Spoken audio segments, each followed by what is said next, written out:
Okay, so we've got lots of little pieces of information to go over here. I think it's going to be pretty interesting because we have details about future updates, and we also have details about how the DLC is going to be released, although none of it's like 100% confirmed. You'll see as we go into it. First of all, let's talk about the website. The website has officially updated its DLC page, so they've got all the information on the DLC there, but it's mostly just information we were already aware of because of the Ultimate Edition description, but we'll go into it anyway. Now, before I get into this, anything that required a translation here was done with the help of Griffin Station. You can check out his channel linked in the description. It was actually his birthday yesterday, so I'm sure he would appreciate the follow. We now know that you can buy DLC characters individually. You see one playable character, it comes with an avatar costume, and it comes with moves. It's going to cost 400 yen, which is roughly $4 to $5 US, and the release date is to be determined. This is again about the past. There are 9 playable characters to join the fight. Playable characters, 9 characters. Playable characters, avatar suits. I'm assuming that's just referring to the costumes we already know about for the playable characters, or the playable 9 DLC characters. And the playable characters will come with customizable special moves. I'm assuming that's just referring to the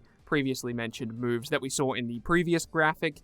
And then the most interesting thing about all of this is that it says DLC character pack or character packs 1 to 9 will be released sequentially. Please stay tuned for new updates. And then it says please wait at the bottom. My takeaway from this is that we actually have characters being released individually rather than in packs, which should run contradictory to the information that we have in the game's code. In the game's code, it seems to describe DLC packs as in plural amounts of characters. But when I read this description, it sounds like we're only getting one character at a time, which I'm fine with. At the end of the day, we're going to get all of the characters eventually anyway. If we do get one character at a time, I could see us getting our first character as early next month or late next month. But if we're getting packs, I probably don't see a character releasing until maybe early April or mid-April. But we also have official patch notes for Jump Force, which I did not see coming at all, at least not anytime soon. Currently, the people playing the Ultimate Edition are playing on version 1.0. However, we do know that as soon as February 14th, which this video is going up on the 14th, actually I believe it's technically going up on the 15th, I don't know. Regardless, the patch will be out very, very, very soon.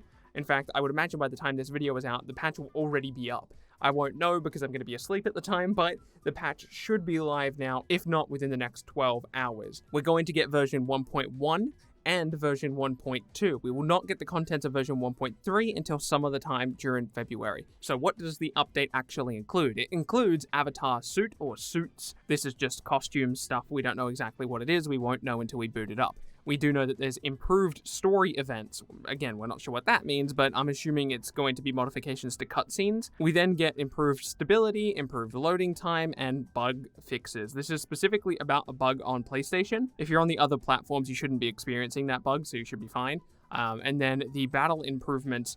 And then on version 1.2, we get battle improvements. Things like fast dodging, counter dashing, and the timing of the counter move, I forget what it's actually called, but those things will be changed, and then apparently other miscellaneous changes are also being made. But then the update we get some other time during February, version 1.03, includes skippable events and stability improvement. Those events, I'm assuming they're talking about cutscenes. They don't specifically mention that though.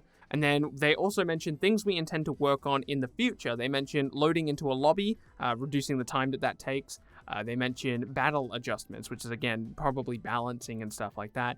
Improved online functions, that's probably stuff like being able to set up possibly even tournaments, being able to hit rematch against friends, stuff like that. And then their final point here is just listening to fan feedback.